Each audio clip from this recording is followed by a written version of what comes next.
Hello friends, welcome back to my channel. ನಾನು ಸ್ವರ್ಣ. ಇವತ್ತು ಸೋಮವಾರ ಎಕ್ಸಾಮ್ ಇತ್ತು ನನಗೆ. ಮುಗಿಸ್ಕೊಂಡು ಸಂಜೆ ಬರುವಾಗ ಹಾಗೆಯೇ ಸಾನು ಬರ್ಡೇನ ಏನಾದರೂ ಸ್ಪೆಷಲಾಗಿ ಮಾಡೋಣ ಅಂತ ಒಂದಷ್ಟು ಡೆಕೋರೇಟಿವ್ ಐಟಮ್ಸ್ನ ತಗೊಳ್ಳೋಣ ಅಂತ ಹೋಗಿದ್ದೆ.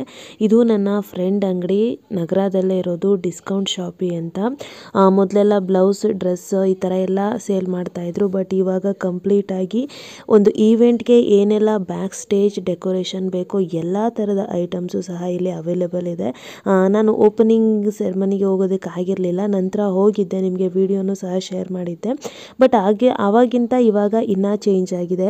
ಹೊಸ ಹೊಸ ಐಟಮ್ಸ್ ಬಂದಿದೆ. ಎಸ್ಪೆಷಲಿ ಚಾಮರಾಜನಗರಲ್ಲಿ ಬರ್ಡೇ ಮಾಡ್ತೀವಿ ಅಂದರೆ, ಬೇಬಿ ಶವರ್ ಮಾಡ್ತೀವಿ ಅಂದರೆ, ಈ ಥರ ಏನಾದ್ರು ಫಂಕ್ಷನ್ಗೆ ಅಷ್ಟೊಂದಾಗಿ ಡೆಕೋರೇಟಿವ್ ಐಟಮ್ಸ್ ಸಿಗ್ತಾ ಇರಲಿಲ್ಲ. ಬಟ್ ಇವಾಗ ಪ್ರಾಬ್ಲಮ್ ಇಲ್ಲ.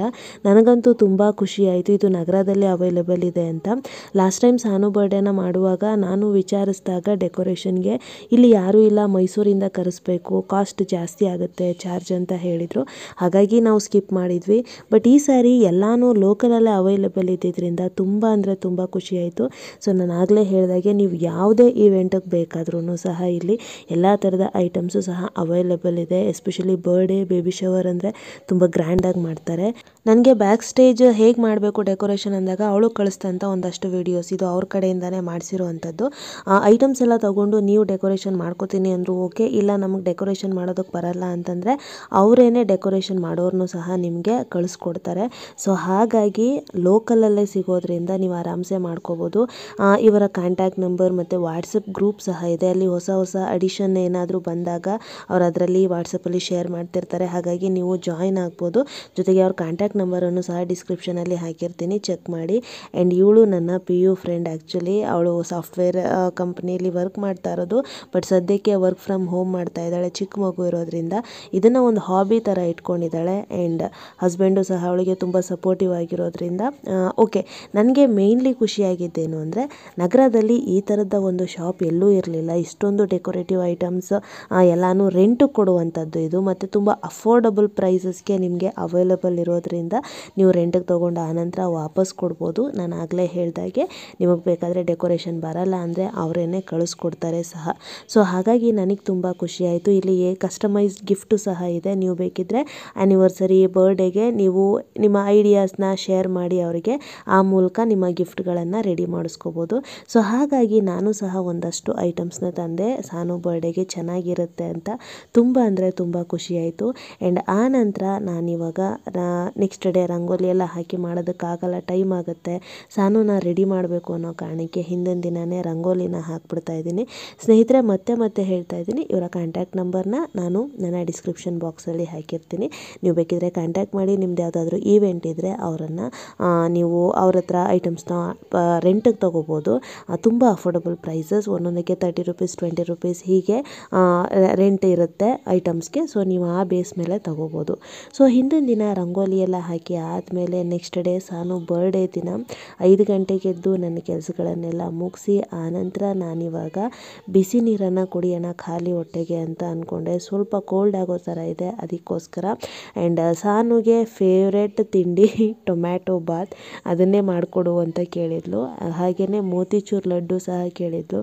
ಬಟ್ ಬೆಳಿಗ್ಗೆ ನಾನು ಸ್ಕೂಲಿಗೆ ಹೋಗಬೇಕು, ಪೂರ್ವಿನೂ ಹೋಗಬೇಕು, ಲಂಚ್ ಬಾಕ್ಸಸ್ ಎಲ್ಲ ರೆಡಿ ಮಾಡಬೇಕಾಗಿದ್ದರಿಂದ ಮೋತಿಚೂರ್ ಲಡ್ಡು ಸ್ವಲ್ಪ ಜಾಸ್ತಿ ಟೈಮ್ ಹಿಡಿಸುತ್ತೆ ಅಂತ ಅನ್ನಿಸ್ತು. ಬಟ್ ಅವಳು ಬರ್ಡೇ ದಿನ ಕೇಳಿದ್ದಾಳೆ ಅಲ್ವಾ, ಅವಳಿಗೆ ಡಿಸಪಾಯಿಂಟ್ ಮಾಡಬಾರ್ದು ಅಂತ ಒಂದು ಟ್ರಿಕ್ಕನ್ನು ಯೂಸ್ ಮಾಡಿದ್ದೀನಿ ಲಡ್ಡು ಮಾಡೋದಕ್ಕೆ. ಅದೇನು ಅಂತಲೂ ನಿಮ್ಮ ಜೊತೆ ಶೇರ್ ಮಾಡ್ತೀನಿ. ಸೊ ಎದ್ದ ತಕ್ಷಣ ಖಾಲಿ ಹೊಟ್ಟೆಗೆ ಬಿಸಿ ನೀರು ಕುಡಿಯೋದ್ರಿಂದ ಕೊಲೆಸ್ಟ್ರಾಲ್ ಲೆವೆಲನ್ನು ಕಡಿಮೆ ಮಾಡ್ಬೋದು ಅಂತ ಹೇಳ್ತಾರೆ. ಸೊ ಹಾಗಾಗಿ ಬಿಸಿ ನೀರು ಕುಡೀರಿ. ಆಗಲ್ಲ ಅಂದರೆ ಅಟ್ಲೀಸ್ಟ್ ತಣ್ಣೀರನ್ನ 1-2 ಲೋಟದಷ್ಟನ್ನಾದರೂ ಕುಡಿಬೇಕು.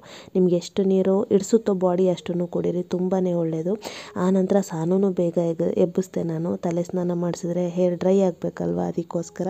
ಸೊ ವಿಶ್ ಮಾಡಿ ಅವಳನ್ನು ಎಬ್ಬಿಸಿ ಆನಂತರ ಸ್ನಾನಕ್ಕೆ ಕಳಿಸಿದ್ಮೇಲೆ ನಾನಿವಾಗ ರಾಯ್ತ ಮತ್ತು ಟೊಮ್ಯಾಟೊ ಬಾತ್ಗೆ ರೆಡಿ ಮಾಡ್ತಾ ಇದ್ದೀನಿ. ಸೊ ಟೊಮ್ಯಾಟೊ ಬಾತ್ ನಾರ್ಮಲ್ಗಿನ ಸ್ವಲ್ಪ ಡಿಫ್ರೆಂಟಾಗಿ ಮಾಡೋಣ ಅಂತ ಅಂದ್ಕೊಂಡೆ. ಬಟ್ ಈ ರೆಸಿಪಿನೂ ಸಹ ನಾನು ನಿಮ್ಮ ಜೊತೆ ಶೇರ್ ಮಾಡಿರೋದ್ರಿಂದ ಜಸ್ಟ್ ಕ್ವಿಕ್ಕಾಗಿ ಮಾಡ್ತಾ ಹೋಗ್ತೀನಿ. ನಾನಿಲ್ಲಿ ಆಲೂಗಡ್ಡೆ ಬಳಸ್ತಾ ಇಲ್ಲ, ಬದಲಾಗಿ ಕ್ಯಾರೆಟ್, ಬೀನ್ಸ್ ಜೊತೆಗೆ ಗೆಡ್ಡೆಕೋಸು, ಬಟಾಣಿನ ಯೂಸ್ ಮಾಡ್ತಾ ಇದ್ದೀನಿ. ಕುಕ್ಕರ್ಗೆ ಎಣ್ಣೆನ ಹಾಕಿ, ಎಣ್ಣೆ ಕಾದ್ಮೇಲೆ ಪಲಾವ್ ಎಲೆ, ಚಕ್ಕೆ, ಲವಂಗ, ಮರಾಠಿ ಮೊಗ್ಗು, ಅನಾನಸ್ ಹೂವು, ಹಾಗೆಯೇ ಏನೋ ಒಂಥರ ಬರ್ತವೆ ಇನ್ನೊಂದೆರಡು ಐಟಮ್ಸ್, ಅದ್ರ ಹೆಸರು ಗೊತ್ತಿಲ್ಲ ನನಗೆ, ಅದನ್ನು ಹಾಕಿದ್ದೀನಿ.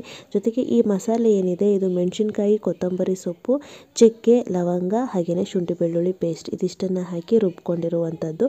ಬಟ್ ಕೊತ್ತಂಬರಿ ಸೊಪ್ಪನ್ನು ಸ್ವಲ್ಪ ಜಾಸ್ತಿ ಹಾಕಿದ್ದೀನಿ. ಸೊ ಆ ಪೇಸ್ಟನ್ನು ಹಾಕಿ ಆದಮೇಲೆ ಆನಂತರದಲ್ಲಿ ನಾನು ತರಕಾರಿ ಹಾಗೆಯೇ ಕಟ್ ಮಾಡಿ ಇಟ್ಕೊಂಡಿರುವಂಥ ಟೊಮ್ಯಾಟೊನ ಹಾಕಿ ಬೇಳೆ ಸಾಂಬಾರು ಪುಡಿನ 1 ಸ್ಪೂನಷ್ಟು ಹಾಕಿ ಚೆನ್ನಾಗಿ ಮಿಕ್ಸ್ ಮಾಡ್ಕೊತಾ ಇದ್ದೀನಿ. ಹಸಿ ವಾಸನೆ ಹೋದ್ಮೇಲೆ ತೊಳೆದಿಟ್ಕೊಂಡಿರುವಂಥ ಅಕ್ಕಿನ ಹಾಕಿ ಎಷ್ಟು ಕ್ವಾಂಟಿಟಿ ನಮಗೆ ನೀರು ಬೇಕು ಅಷ್ಟು ನೀರನ್ನು ಆ್ಯಡ್ ಮಾಡಿ ರುಚಿಗೆ ತಕ್ಕಷ್ಟು ಉಪ್ಪನ್ನು ಹಾಕಿದ್ರೆ 2 ವಿಷಲಲ್ಲಿ ಟೊಮ್ಯಾಟೊ ಬಾತ್ ರೆಡಿ ಆಗುತ್ತೆ. ಆನಂತರ ಈಗ ಮೋತಿಚೂರ್ ಲಡ್ಡು, ಅದಕ್ಕೋಸ್ಕರ ನಾನಿಲ್ಲಿ ಬನ್ಸಿ ರವೆನ ತೊಗೊಂಡಿದ್ದೀನಿ. ಬನ್ಸಿ ರವೆನ ಡ್ರೈ ರೋಸ್ಟ್ ಮಾಡ್ಕೋಬೇಕು. ಡ್ರೈ ರೋಸ್ಟ್ ಆದಮೇಲೆ ಅರ್ಧ ಗ್ಲಾಸಷ್ಟು ಬನ್ಸಿ ರವೆಗೆ ನಾನು 1.5 ಗ್ಲಾಸಷ್ಟು ನೀರನ್ನು ಹಾಕ್ತಾ ಇದ್ದೀನಿ. ಸೊ ನೀರಿನಲ್ಲಿ ರವೆ ಕುದೀತಾ ಇರುವಾಗಲೇ ಮೋತಿಚೂರ್ ಲಡ್ಡು ಯಾವ ಕಲರ್ ಇರುತ್ತೆ, ಆರೆಂಜ್ ಇರುತ್ತೆ ಅಥವಾ ಯೆಲ್ಲೋ ಇರುತ್ತೆ. ಹಾಗಾಗಿ ನಾನಿಲ್ಲಿ ಫುಡ್ ಕಲರನ್ನು ಹಾಕಿದ್ದೀನಿ. ಆನಂತರದಲ್ಲಿ ಸಕ್ಕರೆ, ರುಚಿಗೆ ತಕ್ಕಷ್ಟು ಸಕ್ಕರೆನೂ ಸಹ ಹಾಕಿದ್ದೀನಿ. ನಂತರದಲ್ಲಿ ಏಲಕ್ಕಿ ಪೌಡರು ಹಾಗೆಯೇ ಕರ್ಬೂಜ ಹಣ್ಣಿನ ಬೀಜ ಬರುತ್ತಲ್ವ ಅದನ್ನು ಸಹ ಹಾಕಿದ್ದೀನಿ. ಜೊತೆಗೆ ತುಪ್ಪ ಇದಿಷ್ಟನ್ನು ಹಾಕಿ ಚೆನ್ನಾಗಿ ಕಲಸಿ ಸಕ್ಕರೆ ಕಂಪ್ಲೀಟಾಗಿ ಮೆಲ್ಟ್ ಆದಮೇಲೆ ಸ್ವಲ್ಪ ತಣ್ಣಗಾಗೋದಕ್ಕೆ ಬಿಡಬೇಕು. ಪೂರ ತಣ್ಣಗಾಗಬಾರ್ದು, ಚೆನ್ನಾಗಿರಲ್ಲ. ಸ್ವಲ್ಪ ತಣ್ಣಗಾಗೋ ತನಕ ಬಿಟ್ಟು ಆನಂತರ ನೀವು ಲಡ್ಡು ಥರ ಉಂಡೆನ ಕಟ್ಕೋಬೋದು. ತುಂಬ ಅಂದರೆ ತುಂಬ ಚೆನ್ನಾಗಿರುತ್ತೆ. ನನಗೆ ಕ್ವಿಕ್ಕಾಗಿ ಏನು ಮಾಡಬೇಕಂತ ಗೊತ್ತಾಗಲಿಲ್ಲ. ಕಡಲೆ ಹಿಟ್ಟೆಲ್ಲ ಕಲಿಸ್ಕೊಂಡು ಅದನ್ನು ಮಾಡೋಷ್ಟು ಟೈಮ್ ನನಗಿರಲಿಲ್ಲ. ಹಾಗಾಗಿ ಈ ಥರ ಮಾಡಿದೆ. ಬಟ್ ಟೇಸ್ಟ್ ತುಂಬಾ ಚೆನ್ನಾಗಿತ್ತು. ಸಾನೂನು ಇಷ್ಟಪಟ್ಲು. ಬ್ರೇಕಿಗೂ ಸಹ ನಾನು ಅದನ್ನೇ ಹಾಕ್ಕೊಟ್ಟೆ. ಆನಂತರ ಇವಾಗ ಸಾನೂನ ರೆಡಿ ಮಾಡಬೇಕು. ಹೇರ್ ಇನ್ನೂ ಡ್ರೈ ಆಗಿರಲಿಲ್ಲ, ಟವಲ್ ಹಾಗೆ ಕಟ್ಕೊಂಡಿದ್ಲು. ಸೊ ಹಾಗಾಗಿ ಹೇರ್ ಡ್ರೈ ಮಾಡಿ ಇವಾಗ ಡ್ರೆಸ್ಸು ಸಹ ಹಾಕಿದ್ದೀನಿ. ಔಟ್ಲುಕ್ ಹೇಗೆ ಕಾಣುತ್ತಿತ್ತು ಅಂತ ನಿನ್ನೆ ಒಂದು ಶಾರ್ಟ್ಸನ್ನು ಅಪ್ಲೋಡ್ ಮಾಡಿದ್ದೆ ನಾನು, ನೀವು ನೋಡಿರಬಹುದು. ಸೊ ಸಿಂಪಲ್ಲಾಗಿ ಮೇಕಪ್ ಮಾಡ್ತಾ ಇದ್ದೀನಿ. ಮಗು ಆಗಿರೋದ್ರಿಂದ ಜಾಸ್ತಿ ಕಾಸ್ಮೆಟಿಕ್ಸ್ ಏನು ಯೂಸ್ ಮಾಡಲ್ಲ. ನಾರ್ಮಲಾಗಿ ಹಿಮಾಲಯ ಬೇಬಿ ಕ್ರೀಮ್ ಏನು ಬರುತ್ತೋ ಅದೇ baby cream, Himalaya lip balm, ಸ್ವಲ್ಪ ಲಿಪ್ಸ್ಟಿಕ್ ಹಾಗೆಯೇ ಹಿಮಾಲಯ ಪೌಡರೇ ಹಾಕ್ತಿದ್ದೀನಿ. ಸೊ ಬ್ಲಷಿಂಗ್ಸ್ ಎಲ್ಲ ತುಂಬ ದಿನ ಆಗಿದೆ ತಗೊಂಡು, ಹಾಗಾಗಿ ನಾನು ಲಿಪ್ಸ್ಟಿಕ್ಕಿಂದನೇ ಸ್ವಲ್ಪ ಐ ಶ್ಯಾಡೋ ಥರ ಯೂಸ್ ಮಾಡಿಕೊಂಡೆ ನಾನು. ಆನಂತರ ಅವಳಿಗೆ ಇದೆಲ್ಲ ಹಾಕಲೇಬೇಕು. ಬ್ಯಾಂಗಲ್, ರಿಂಗ್ ತುಂಬ ಇಷ್ಟಪಡ್ತಾಳೆ. ಪೂರ್ವಿ ಸಾನು ಡೆಡ್ ಆಪೋಸಿಟ್. ಪೂರ್ವಿಗೆ ಈ ಥರ ಎಲ್ಲ ಇಷ್ಟ ಆಗಲ್ಲ, ತುಂಬ ಸಿಂಪಲ್ಲಾಗಿರೋದಕ್ಕೆ ಇಷ್ಟಪಡ್ತಾಳೆ. ಬಟ್ ಸಾನು ಅವಳು ಬಾಡಿಗೆ ಚುಚ್ಚಿದ್ರು ಇರಿಟೇಟ್ ಆದ್ರೂ ಔಟ್ಲುಕ್ ಚೆನ್ನಾಗಿ ಕಾಣಬೇಕು, ಆ ಥರ ಮೈಂಡ್ ಸೆಟ್ ಹುಡುಗಿ. ಸೊ ಹಾಗಾಗಿ ಅವಳು ಹೇಗೆ ಇಷ್ಟಪಡ್ತಾಳೋ ಹಾಗೆ ರೆಡಿ ಮಾಡ್ತಾಯಿದ್ದೀನಿ. ತುಂಬ ಖುಷಿಪಟ್ಲು, ತುಂಬ ಎಕ್ಸೈಟ್ ಆಗಿದ್ಲು ಅವಳು. ಎದ್ದ ತಕ್ಷಣ ಸರ್ಪ್ರೈಸ್ ಕೊಡಿ, ಗಿಫ್ಟ್ ಕೊಡಿ ನನಗೆ ಅಂತ ಕೇಳ್ತಾ ಇದ್ಲು. ಬಟ್ ನಾವು ಯಾರು ಗಿಫ್ಟನ್ನ ತಂದಿಲ್ಲ ಅನ್ನೋ ಥರನೇ ಇದ್ವಿ. ಅವಳಿಗೆ ಅದು ಸ್ವಲ್ಪ ಬೇಜಾರಾಗ್ತಿತ್ತು. ಆ್ಯಂಡ್ ಅವಳ ಸ್ಕೂಲಲ್ಲಿ ಇವಾಗ ಚಾಕ್ಲೇಟ್ನ ಬ್ಯಾನ್ ಮಾಡಿದ್ದಾರೆ. ಯಾಕಂದರೆ ರ್ಯಾಪರ್ಸ್ ಎಲ್ಲ ಎಲ್ಲಂದರಲ್ಲಿ ಬಿಸಾಕ್ತಾರೆ ಮಕ್ಕಳು ಅನ್ನೋ ಕಾರಣಕ್ಕೆ ಚಾಕ್ಲೇಟ್ಸ್ ಇಲ್ಲ, ಪೆನ್, ಪೆನ್ಸಿಲ್ ಈ ಥರದ್ದನ್ನು ಕೊಡ್ಬೋದು. ಹಾಗಾಗಿ ನಾನು ಟೀಚರ್ಸ್ಗೆಲ್ಲ ಪೆನ್ನನ್ನು ಕೊಡೋದಕ್ಕೆ ರೆಡಿ ಮಾಡಿದ್ದೆ. ಹಾಗೆ ಅವಳ ಕ್ಲಾಸ್ ಮಕ್ಕಳಿಗೆ ಪೆನ್ಸಿಲ್ ಕೊಡೋ ಥರ ನಾನು ಅರೇಂಜ್ ಮಾಡಿದ್ದೆ. ಬಟ್ ಅವಳಿಗೆ ಹೇಳಿರಲಿಲ್ಲ ಅದನ್ನು, ಏನು ಕೊಡೋದು ಬೇಡ ಬಿಡು, ಚಾಕ್ಲೇಟ್ ಬ್ಯಾನ್ ಮಾಡಿದಾರಲ್ಲ ನಿಮ್ಮ ಸ್ಕೂಲಲ್ಲಿ ಅಂತಲೇ ಹೇಳಿದ್ದೆ. ಆನಂತರ ಸಾನು ಹತ್ರ ಪೂಜೆ ಮಾಡಿಸಿ ಅವರಪ್ಪ, ಅಕ್ಕ ಎಲ್ಲ ಮತ್ತು ನಾನು ಎಲ್ಲರೂ ಸಹ ಸ್ವೀಟ್ನ ತಿನ್ನಿಸಿದ್ವಿ. ಮೊದಲು ಅವಳಿಗೆ ಫಸ್ಟೇ ಖಾರ ಕೊಡೋದು ಬೇಡ ಅಂತ. ಆ್ಯಂಡ್ ಇವಾಗ ಗಿಫ್ಟ್ ಕೊಡೋ ಟೈಮ್ ಅವಳಿಗೆ ಇನ್ನೂ ಸಮಾಧಾನ ಇಲ್ಲ. ನಾವು ವ್ಯಾನ್ ಬರೋ ತನಕ ಕೂತ್ಕೊ, ಬಂದಮೇಲೆ ಹೋಗುವಂತೆ ಅಂತ ಹೇಳಿ ತಿಂಡಿ ಎಲ್ಲ ತಿನ್ಸಾಗಿತ್ತು. ಸೊ ಅವಳಿಗೆ ನಂಬೋಕೆ ಆಗ್ತಿಲ್ಲ, ಅಂದರೆ ನನಗೆ ಯಾರೂ ಸರ್ಪ್ರೈಸ್ ಗಿಫ್ಟ್ ತಂದಿಲ್ವಾ ಅಂತ. ಸೊ ಹಾಗಾಗಿ ಈಗ ಒಂದೊಂದೇ ಕೊಡ್ತಾ ಇದ್ದೀವಿ. ಅವಳ ಮುಖದಲ್ಲಿ ಎಕ್ಸೈಟ್ಮೆಂಟ್ ನೋಡಬೇಕಿತ್ತು ನೀವು. ಸಾನುಗೆ ಗಿಫ್ಟ್ ಅಂತ ನಾನು ಅವಳಿಗೆ ಡೈಲಿ ಯೂಸ್ಗೆ ಆಗೋ ಥರದ್ದು, ಮಕ್ಕಳು ಯೂಶ್ವಲಿ ಏನನ್ನು ಜಾಸ್ತಿ ಬಳಸ್ತಾರೆ, ಪೆನ್ಸಿಲ್ಸ್ ಇರ್ಬೋದು, ಕ್ರಯಾನ್ಸ್ ಇರ್ಬೋದು, ಕಲರ್ಸ್ ಇರ್ಬೋದು. ಸೊ ಈ ಥರದ ಬೇಸ್ ಮೇಲೇ ನಾನು ಅವಳಿಗೆ ಗಿಫ್ಟ್ ಕೊಡೋದು. ಈ ಟಾಯ್ಸ್ ಇದೆಲ್ಲ ಹೆಚ್ಚು ದಿನ ಮಕ್ಕಳು ಯೂಸ್ ಮಾಡಲ್ಲ. ಮತ್ತು ತುಂಬ ರೇರ್ ಅವ್ರಿಗಿರೋ ಈಗ ಸಿಲಬಸ್ ಅದನ್ನೆಲ್ಲ ನೋಡಿದ್ರೆ ಆಟ ಆಡೋದೇ ಕಡಿಮೆ ಮಕ್ಕಳು. ಹಾಗಾಗಿ ಸ್ವಲ್ಪ ಅವ್ರ ಕಾನ್ಸಂಟ್ರೇಷನ್ ಇಂಪ್ರೂವ್ ಆಗೋ ಥರ ಕ್ಲೇ ಇರ್ಬೋದು, ಅವ್ರಿಗೆ ಆರ್ಟು, ಸೊ ಯಾವುದರಲ್ಲಿ ಜಾಸ್ತಿ ಇಂಟ್ರೆಸ್ಟ್ ಇದೆ ಅದಕ್ಕೆ ಸಂಬಂಧಪಟ್ಟಂತೆ ನಾನು ಗಿಫ್ಟನ್ನು ಕೊಡ್ತೀನಿ. ಇವಳಿಗೆ ಕಲರಿಂಗ್ ಇಷ್ಟ, ಕ್ಲೇ ಮಾಡಲಿಂಗ್ ಇಷ್ಟ. ಹಾಗೆಯೇ ಡ್ರೆಸ್ ಜೊತೆ ಸ್ಲಿಪ್ಪರ್ನ ಕೇಳಿದ್ಲು, ಅದನ್ನ ತೆಕ್ಕೊಡಲ್ಲ ನಾನು ಅಂತ ಹೇಳಿ ಬೈದಿದ್ದೆ. ಎಷ್ಟು ಸಾರಿ ಚಪ್ಪಲ್ ತೆಗೆಸ್ಕೋತೀಯ ಅಂತ. ಆಲ್ರೆಡಿ 4-5 ಜೊತೆ ಇದೆ. ಬಟ್ ಅವರಪ್ಪ ಇಲ್ಲ ಕೊಟ್ಬಿಡೋಣ ಬಿಡು, ತುಂಬ ಕೇಳಿದಾಳೆ ಅಂದಿದ್ದಕ್ಕೆ ಅದನ್ನು ಸಹ ಒಂದು ಗಿಫ್ಟ್ ಥರನೇ ಕೊಟ್ವಿ. ಮತ್ತು ಒಂದು ಬ್ಯಾಗ್, ಎಲ್ಲರೂ ಹೊರಗಡೆ ಟ್ರಿಪ್ ಅಂತ ಹೋದಾಗ ಅವಳದು ಸ್ನ್ಯಾಕ್ಸ್ ಮತ್ತು ವಾಟರ್ ಬಾಟಲ್ ಹಾಕೊಳ್ಳೋದಕ್ಕೋಸ್ಕರ ಒಂದು ಟಾಯ್ ಬ್ಯಾಗು, ಜೊತೆಗೆ ಕಲರ್ ಅಂತಂದರೆ ಕ್ರಯಾನ್ಸು ಕೊಡಿಸ್ದೆ, ವಾಟರ್ ಪೇಂಟು, ಅದಕ್ಕೆ ಡಿಫ್ರೆಂಟ್ ಸೈಜಸ್ದು ಬ್ರಷಸ್ ಎಲ್ಲ ಕೊಡಿಸಿದ್ವಿ. ಮತ್ತು ಸ್ಕೆಚ್ ಪೆನ್ ಇಲ್ಲ ಅಂತ ಅವ್ರ ಅಕ್ಕನ ಜೊತೆ ಜಗಳ ಆಡೋಳು. ಸೊ ಅವಳಿಗೊಂದು ಪೇರ್ ಇವಳಿಗೊಂದು ಪೇರ್ ಕೊಡಿಸಿದ್ರು ಸಹ ಅವಳನ್ನ ಇವಳು ಕೇಳ್ತಾಳೆ, ಇವಳನ್ನ ಅವಳು ಕೇಳ್ತಾಳೆ. ಸೊ ಈ ಸರಿ ಯಾರನ್ನೂ ಕೇಳಬಾರ್ದು ಅನ್ನೋ ಕಾರಣಕ್ಕೆ ಈ ಥರದ ಗಿಫ್ಟ್ಗಳನ್ನೇ ಅವಳಿಗೆ ಕೊಟ್ಟಿದ್ದು. ಆಲ್ಮೋಸ್ಟ್ 8 to 10 ಗಿಫ್ಟ್ಸ್ ಆಯಿತು ಅವಳಿಗೆ. ಆನಂತರ ವ್ಯಾನ್ಗೆ ವೆಯ್ಟ್ ಮಾಡ್ತಾ ಇದ್ದಾಳೆ ನೋಡಿ. ಮಕ್ಕಳು ಖುಷಿನೇ ಖುಷಿ. ಬಟ್ ಪೂರ್ವಿ ಈ ಥರ ಇಲ್ಲ, ಅವಳಿಗೆ ಈ ಥರ ಬಟ್ಟೆಗಳು ಚಿಕ್ಕ ವಯಸ್ಸಿಂದ ಇಷ್ಟಪಡಲ್ಲ ಅವಳು ಕರ್ಕೊಂಡೋದ್ರೆ ಪ್ಯಾಂಟು ಶರ್ಟ್ ನೋಡ್ತಾಳೆ, ಟಿ ಶರ್ಟ್ ನೋಡ್ತಾಳೆ, ಇಲ್ಲ ಕಾಟನ್ ಫ್ರಾಕ್ಸ್ ಆ ಥರ ನೋಡ್ತಾಳೆ. ಇವಳು ಹಾಗಲ್ಲ, ಏನು ಜಗ ಅಂತ ಇರಬೇಕು ಇವಳು ಬಟ್ಟೆಗಳು, ಆ ಥರ ಇಷ್ಟಪಡ್ತಾಳೆ. ಸೊ ಫೈನಲಿ ಸಾನುನ ರೆಡಿ ಮಾಡಿದ್ವಿ. ಅವ್ರ ಅಪ್ಪನ ಜೊತೆ ಹೋಗು ಅಂದರೆ ಇಲ್ಲ ಅಂತೆ, ಅವಳು ವ್ಯಾನಲ್ಲೇ ಹೋಗ್ಬೇಕಂತೆ. ವ್ಯಾನ್ ಮಕ್ಕಳಿಗೆ ಸಪ್ರೇಟಾಗಿ ಚಾಕ್ಲೇಟ್ಸ್ ಎಲ್ಲ ತೊಗೊಂಡಿದ್ಲು. ಸೊ ವ್ಯಾನಲ್ಲೇ ಹೋಗೋದಕ್ಕೆ ಇಷ್ಟಪಟ್ಲು, ಹಾಗಾಗಿ ವ್ಯಾನಲ್ಲೇ ಕಳಿಸಿದ್ವಿ ನಾವು. ಆ್ಯಂಡ್ ಸಾನುನ ಕಳಿಸಿ ಆದಮೇಲೆ ನನಗೆ ಇವತ್ತು ಸ್ಕೂಲ್ ಇದೆ, ನೆಕ್ಸ್ಟು ಪೂರ್ವಿಗೂ ಎಕ್ಸಾಮ್ ಇದೆ, ಇಬ್ಬರೂ ಹೋಗಬೇಕು. ಹೋಗಿ ಬಂದ ಮೇಲೆ ಡೆಕೋರೇಷನ್ ಎಲ್ಲ ಮಾಡಬೇಕು. ನಾನು ಬರೋ ತನಕ ಎಷ್ಟು ಸಾಧ್ಯ ಆಗುತ್ತೋ ಅಷ್ಟು ಡೆಕೋರೇಷನ್ನ ಮಾಡಿ ಅಂತ ಹೇಳಿದ್ದೆ. ನೋಡಿ ಈಗ ಸಂಜೆ ಆಗಿದೆ, ಸಂಜೆ 5 ಗಂಟೆ. ನಾನು ಇವಾಗ ತಾನೇ ಬಂದೆ, ಬರೋ ತನಕ ಇಷ್ಟೆಲ್ಲ ಅರೇಂಜ್ ಮಾಡಿದರು. ಆ್ಯಂಡ್ ಇನ್ನೊಂದು ವಿಷಯ ನಿಮ್ಗೆ ಹೇಳಬೇಕಾಗಿರೋದೇನೆಂದರೆ, ಈ ಡೆಕೋರೇಟಿವ್ ಐಟಮ್ಸು ನೋಡೋದಕ್ಕೆ ತುಂಬ ಗ್ರ್ಯಾಂಡಾಗಿ ಕಾಣುತ್ತೆ. ಗ್ರ್ಯಾಂಡಾಗಿದೆ ಅಂದಾಗ ನಾವು ಜಾಸ್ತಿ ಟೈಮ್ ಸ್ಪೆಂಡ್ ಮಾಡಬೇಕೇನೋ ಇದನ್ನೆಲ್ಲ ಮಾಡೋದಕ್ಕೆ ಅಂತ ಅನಿಸುತ್ತೆ. ಬಟ್ ಬಲೂನ್ನ ಬ್ಲೋ ಮಾಡಿಕೊಂಡು ಅಟ್ಯಾಚ್ ಮಾಡೋದು ಇವನ್ ತುಂಬ ಅಂದರೆ ತುಂಬ ಈಸಿ. ಅದರ್ವೈಸ್ ಇನ್ನೆಲ್ಲನೂ ಜಸ್ಟ್ ಫೋಲ್ಡ್ ಆಗಿರೋದನ್ನು ಓಪನ್ ಮಾಡಿ ಇಡೋದಷ್ಟೇ. ಸೊ ನನ್ನ ಹಸ್ಬೆಂಡ್ ಫ್ರೆಂಡು, ನನ್ನ ತಮ್ಮ, ನನ್ನ ಹಸ್ಬೆಂಡ್ ಮತ್ತು ಪೂರ್ವಿನೂ ಸಹ ಪಾಪ ಎಕ್ಸಾಮ್ ಬಿಟ್ಟು ಎಲ್ಲನೂ ಅರೇಂಜ್ ಮಾಡ್ತಾಯಿದ್ಲು. ನಾನು ಅಷ್ಟರಲ್ಲಿ ತಿಂಡಿ ರೆಡಿ ಮಾಡ್ತಾಯಿದ್ದೆ. ಸಂಜೆ ಫ್ರೆಂಡ್ಸ್ ಬರ್ತಾರೆ ಅಂತ ಹೇಳಿದ್ರು. ಸ್ಟಾರ್ಟಿಂಗ್ ಯಾರೂ ಕರೆಯೋದು ಬೇಡ ಅಂತ ಅಂದ್ಕೊಂಡ್ವಿ, ಬಟ್ ಸಾನು ಅಂದರೆ ಎಲ್ರಿಗೂ ಇಷ್ಟ, ಅದಕ್ಕೋಸ್ಕರ ಸೊ ಓಕೆ ಕರಿಯೋಣ ಅಂತ ಹೇಳಿ ಅವ್ರಿಗೇನಾದರೂ ಲೈಟಾಗಿ ಅಂತ ಮೊಸರನ್ನ ಮತ್ತು ಪುಳಿಯೋಗರೆ ಮಾಡೋಣ ಅಂತ ಅಂದ್ಕೊಂಡೆ. ಲಾಸ್ಟ್ ಟೈಮ್ ಬಾತ್ ಸ್ವಲ್ಪ ಮುದ್ದೆ ಆಗಿತ್ತು, ಹಾಗಾಗಿ ಪುಳಿಯೋಗರೆ ಮಾಡೋಣ ಅಂತ ಡಿಸೈಡ್ ಮಾಡಿ ಕುಕ್ಕರಲ್ಲಿ ಅನ್ನಕ್ಕಿಟ್ಟು ನಾನು ಸ್ವಲ್ಪ ಅರೇಂಜ್ಮೆಂಟ್ಗೆ ಏನೇನೆಲ್ಲ ಹೆಲ್ಪ್ ಬೇಕೋ ನನ್ನ ಕೈಲಾಗುವಂಥದ್ದು ಅಷ್ಟನ್ನು ಮಾಡಿದೆ. ಸೊ ನೋಡಿ ಫ್ರೆಂಡ್ಸ್, ಇಷ್ಟೊಂದೆಲ್ಲ ಇದೆ. ತುಂಬ ಅಫೋರ್ಡಬಲ್ ಪ್ರೈಸ್ ಮತ್ತು ರೆಂಟ್ಗಾಗಿರೋದ್ರಿಂದ ನೀವು ಆರಾಮ್ಸೆ ತೊಗೊಂಡು ಯೂಸ್ ಮಾಡಿ, ಆನಂತರ ವಾಪಸ್ ಕೊಡ್ಬೋದು. ಸೊ ಹಾಗಾಗಿ ತಗೊಳ್ಳಿ, ಇದೆಲ್ಲ ಒಂದೊಂದು ಮೆಮೊರೀಸ್ ಉಳಿಯುತ್ತೆ. ನಿಮ್ಮದು ಫೋಟೋಶೂಟ್ ಏನಾದರೂ ಇದ್ದಾಗ ಈ ಥರದ್ದೊಂದು ಬ್ಯಾಕ್ ಸ್ಟೇಜನ್ನು ಮಾಡಿಕೊಂಡ್ರೆ ಚೆನ್ನಾಗಿ ಕಾಣುತ್ತೆ. ಇದೆಲ್ಲ ಬೇಕಿತ್ತಾ ಅಂತ ಕೆಲವ್ರಿಗೆ ಅನಿಸಿದ್ರೆ, ಪ್ರತಿಯೊಂದು ಮೆಮೊರಿ ನಮ್ಮ ಲೈಫಲ್ಲಿ ನಾವು ಹೋಗುವಾಗ ಇನ್ನೇನು ತೊಗೊಂಡು ಹೋಗೋದಕ್ಕಾಗಲ್ಲ. ಏನೇನು ನಮ್ಮ ಜೀವನದಲ್ಲಿ ಅನುಭವಿಸಿರ್ತೀವೋ, ಒಳ್ಳೆಯದೋ ಕೆಟ್ಟದ್ದೋ, ಖುಷಿನೋ ದುಃಖನೋ, ಅದನ್ನು ರಿಮೈಂಡ್ ಮಾಡ್ಕೊಂಡು ಹೋಗ್ಬೇಕು ಅಷ್ಟೇನೆ. ಸೊ ಹಾಗಾಗಿ ಇಂಥದ್ದು ಅವಾಗವಾಗ ಒಂದೊಂದು ಮಾಡ್ತಾಯಿದ್ರೆ ನಮ್ಮ ಮಕ್ಕಳು ಖುಷಿ ಪಡ್ತಾರೆ, ಹಾಗೆ ನಾವು ಖುಷಿ ಪಡ್ಬೋದು. ಸೊ ನಾನಿವಾಗ ಮನೆಯಲ್ಲಿ ಮಾಡಿದಂಥ ಪುಳಿಯೋಗರೆ ಪೌಡರ್ ಸಿಗುತ್ತೆ ಇಲ್ಲೊಂದು ಅಂಗಡಿನಲ್ಲಿ. ನಾನು ಅಂಗಡಿ ಡೀಟೇಲ್ಸ್ನ ನೆಕ್ಸ್ಟ್ ಟೈಮ್ ಶೇರ್ ಮಾಡ್ತೀನಿ. ತುಂಬ ಅಂದರೆ ತುಂಬ ಚೆನ್ನಾಗಿದೆ, ದೇವಸ್ಥಾನದಲ್ಲಿ ಕೊಡೋ ಪುಳಿಯೋಗರೆ ಥರ ಇರುತ್ತೆ. ಸೊ ಹಾಗಾಗಿ ಆ ಪೌಡರ್ನ ತರಿಸಿ ನಾನು ಪುಳಿಯೋಗರೆನ ಮಾಡ್ಕೋತಾ ಇದ್ದೀನಿ. ಮತ್ತು ನನಗೆ ಇಲ್ಲಿ ಒಂದು ವೃದ್ಧಾಶ್ರಮ ಇದೆ, ಅದಕ್ಕೂ ಸಹ ಕೊಟ್ಟು ಕಳಿಸ್ಬೇಕಂತ ಆಸೆ ಇತ್ತು. ಹಾಗಾಗಿ ಅದಕ್ಕೋಸ್ಕರ ಸಪ್ರೇಟಾಗಿ ಕೇಕ್ನ ತರಿಸಿದ್ದೆ, ಜೊತೆಗೆ ಎಕ್ಸ್ಟ್ರಾನೇ ಪುಳಿಯೋಗರೆ ಮಾಡಿದ್ದೆ. ಒಂದು ಬಾಕ್ಸ್ ಪುಳಿಯೋಗರೆನ ನಾನು ವೃದ್ಧಾಶ್ರಮಕ್ಕೂ ಸಹ ಕೊಟ್ಟು ಕಳಿಸ್ದೆ, ಸೊ ಪೂರ್ವಿ ಹತ್ರ. ಬಟ್ ಅದನ್ನೆಲ್ಲ ನಾನು ವೀಡಿಯೋ ಮಾಡೋದಕ್ಕೆ ಹೋಗಿಲ್ಲ. ಸೊ ಇವಾಗ ಇದು ಮೊಸರನ್ನಕ್ಕೆ ರೆಡಿ ಮಾಡ್ತಾ ಇರೋದು. ಸ್ಟಾರ್ಟಿಂಗ್ ಸಾನು ಬರ್ಡೇನ ಸಿಂಪಲ್ಲಾಗೆ ಮಾಡೋಣ, ಜಸ್ಟ್ ನಾವೇ ಮಾಡೋಣ ಅಂತ ಅಂದ್ಕೊಂಡ್ವಿ. ಬಟ್ ಹೋಗ್ತಾ ಹೋಗ್ತಾ ಡೆಕೋರೇಟಿವ್ ಐಟಮ್ಸ್ ಜಸ್ಟ್ HBD ಅಂತ ತರೋಣ ಲೆಟರ್ಸು ಅಂತ ಹೋಗಿದ್ದು. ಆಮೇಲೆ ಸಾನ್ವಿ ಅನ್ನೋದೇ ಸಿಗುತ್ತೆ ಅಂತ ಬಂತು.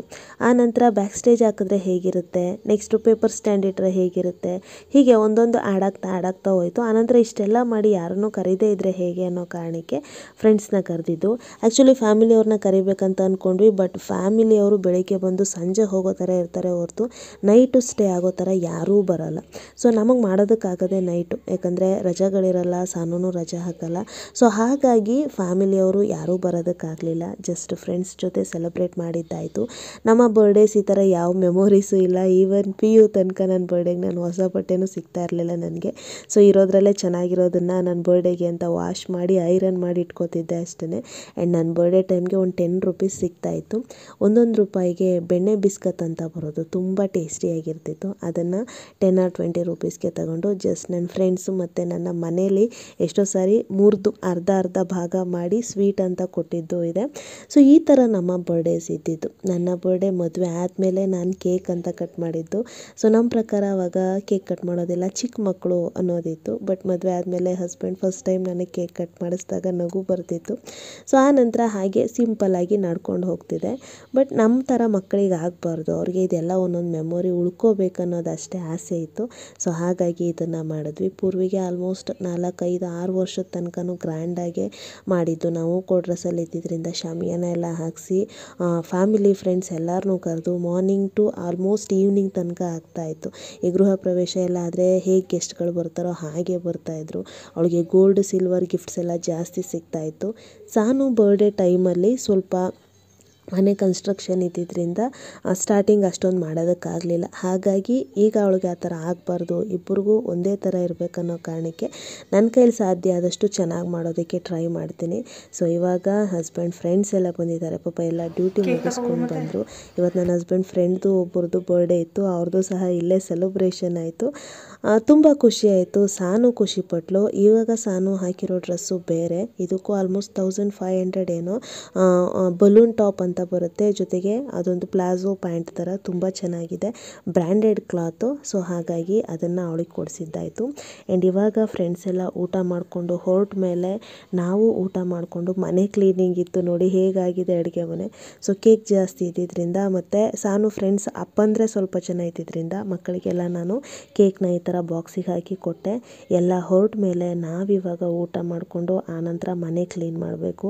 ನನ್ನ ತಮ್ಮನಿಗೆ ಎಷ್ಟು ಥ್ಯಾಂಕ್ಸ್ ಹೇಳಿದ್ರು ಸಾಲದು. ಇವತ್ತು ಬೆಳಗ್ಗೆಯಿಂದ ಪಾಪ ಅವನು ಡ್ಯೂಟಿಗೆ ಹೋಗ್ದೇನೆ ಎಲ್ಲನೂ ಅರೇಂಜ್ ಮಾಡಿಕೊಟ್ಟ. ಅವ್ನ ಬರ್ಡೇನೂ ಮಾಡೋದಕ್ಕಾಗಲಿಲ್ಲ. ಸೊ ಇವತ್ತೇ ಅವ್ನ ಬರ್ಡೇನೂ ಆಗೋಯಿತು. ಸೊ ಹೀಗೆ ನೋಡಿ ಊಟ ಎಲ್ಲ ಆದಮೇಲೆ ಏನೇನಿತ್ತು ಎಲ್ಲನೂ ಮತ್ತೆ ಪ್ಯಾಕ್ ಮಾಡಿದ್ವಿ. ಯಾಕಂದರೆ ನಾಳೆ ಅವರು ಇನ್ನೊಬ್ರಿಗೆ ರೆಂಟಿಗೆ ಕೊಡಬೇಕಾಗಿರುತ್ತೆ. ಸೊ ಹಾಗಾಗಿ ಇಮ್ಮಿಡಿಯೇಟಾಗಿ ರಿಮೂವ್ ಮಾಡಿ ಆನಂತರ ಪಾತ್ರೆ ಎಲ್ಲ ತೊಳೆದು ಮಲಗಬೇಕಿತ್ತು. ಸಾಕಾಯಿತು ಸ್ನೇಹಿತರೆ, ಹೇಳ್ಬೇಕಂದ್ರೆ ಯಾವುದೋ ಒಂದು ದೊಡ್ಡ ಫಂಕ್ಷನ್ ಮಾಡೋದು ಫೀಲೇ ಆಯಿತು. ಅಡುಗೆ ಎಲ್ಲ ನಂದಾಗಿರಲಿಲ್ಲ ಅಂದಿದ್ರೆ ಇಷ್ಟೊಂದು ರಿಸ್ಕ್ ಆಗ್ತಿರ್ಲಿಲ್ಲ ಅಂತ ಅನಿಸುತ್ತೆ. ಪಾಪ ಪೂರ್ವಿನೂ ಸಹ ಇವಾಗ ಓದೋದಕ್ಕೆ ಕೂತ್ಕೊಂಡ್ಲು, ನಾಳೆ ಹಿಸ್ಟ್ರಿ ಇದೆ. ಸೊ ಫ್ರೆಂಡ್ಸ್, ಇದಾಗಿತ್ತು ನನ್ನ ಇವತ್ತಿನ ವಿಡಿಯೋ. ಹೋಪ್ ಈ ವಿಡಿಯೋ ನಿಮ್ಮೆಲ್ಲರಿಗೂ ಇಷ್ಟ ಆಗಿದೆ ಅಂತ ಅನ್ಕೋತೀನಿ. ಇಷ್ಟ ಆಗಿದ್ರೆ ಪ್ಲೀಸ್ ಲೈಕ್ ಮಾಡಿ, ಶೇರ್ ಮಾಡಿ. Thank you.